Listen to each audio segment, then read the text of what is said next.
All right, good afternoon, folks. Good evening. Warp 103, bringing you guys another video. This time here, we got the call to the final frontier. Another Star Trek theme coming up. So sit back, relax, and of course, enjoy the show. I'm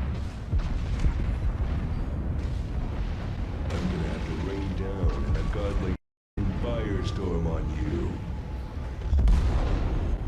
And thank you for viewing this video.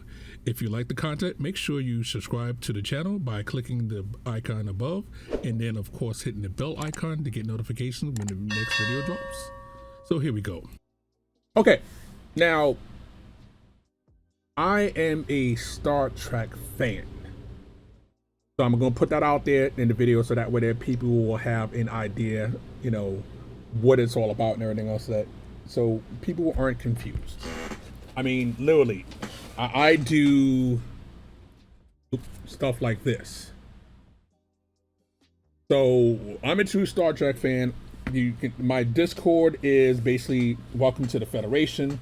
So I know a lot about Star Trek, both all series of, and this here is a collaboration with World of Tanks and Star Trek. Regardless of what side of the spectrum you fall on, JJ verse, the Next Generation, TOS, is glad to have some representation inside the system for Star Trek. And if you're not a Star Trek fan, I understand. It's still all good. You're still going to get a lot of goodies from Wargaming. Now, the event happens May 2nd, ends on the 13th. And then when I mean ends on the 13th, basically the 12th is the last day. I always have to say it like that because the way Wargaming's thing is, it's a little bit different, okay? Now, I'm not going to play the video because I have major issues with the video, and other people that are Star Trek fans have issues with the video, so that's neither here nor there. Now, this is based on the JJ verse. You do have the Spock, Uhura, and Kirk. It tells you the different backstories and everything else, the voiceovers and things like that. Mind you, these are not the actors' voices. I'm telling you this now so people don't get offended and don't get mad that, you know, okay, well, Wargaming sold me something. I did the loot boxes and everything else, and I'm not getting authentic voices. These are the other characters saying the voice lines for these people. That's out of the way. I can't play the voices because, again, copyright issues and everything else of that, so I can't do that.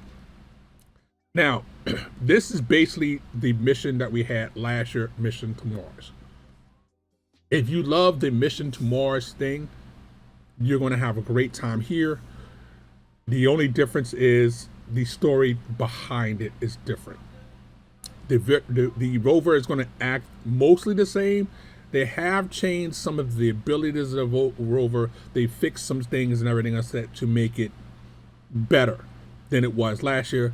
But essentially, it's that mission with a Star Trek tie-in, okay?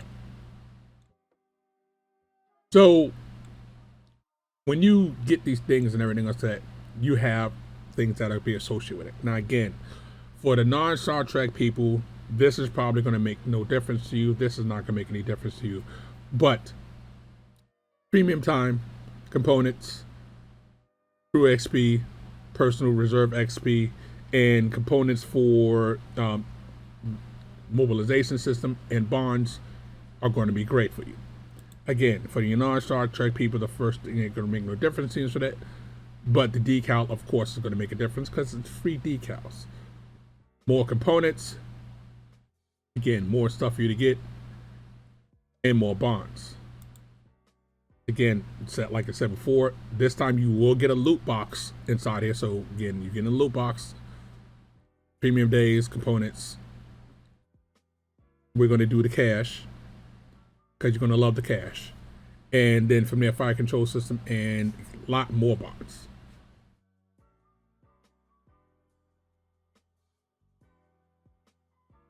So what you're getting is a lot for what you see and everything else. And again, this is what the loot box looks like.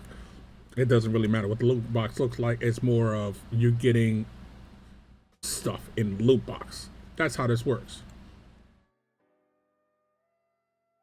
Now, it's telling you what the two tanks are. The AAT-60 and the Nemesis. Both of them are Tier 8 Premium medium tanks. There you go. Now, this is the style for the Nemesis.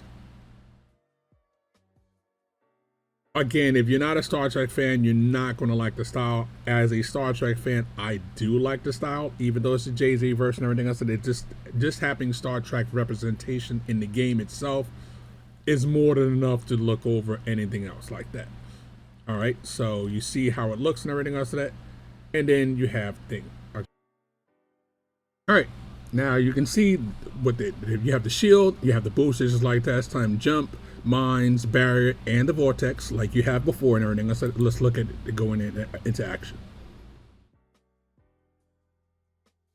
And you can see it looks more, they changed what the tank looks like a bit and everything else of that, give it a more Star Trek feel. Again, it's great, makes it look like something futuristic, like, okay. So again, you're gonna have more characters that you can get inside the loot boxes and everything else, at least how it says here and everything else of that. Montgomery Scott, Akara Sulu, Dr. McCoy, and again, these are how the tanks look. Of course, you're also going to get more customization. You're going to get more experimental equipment, and of course, personal reserves, premium time, and again, the tanks. It doesn't tell you the list of the other tanks that are going to be available in the loot box. Now, again, this is a loot box, just like it was last year and everything else that. You'll have more details about it later, but again, this is what's upcoming. I think it's a good addition to the game and everything else of that. I wish that it was the older generation, but hey, that's just my personal opinion. You're getting more tanks inside the game. You're getting more crew members that you can get inside the game again, and all of them have the skill brothers in arms unlocked automatically, which is great. So is it worth it? We'll have more details when it comes available. My name is Warp on the D. We're going to say warp out. Have fun. We're going to catch you guys on the next one.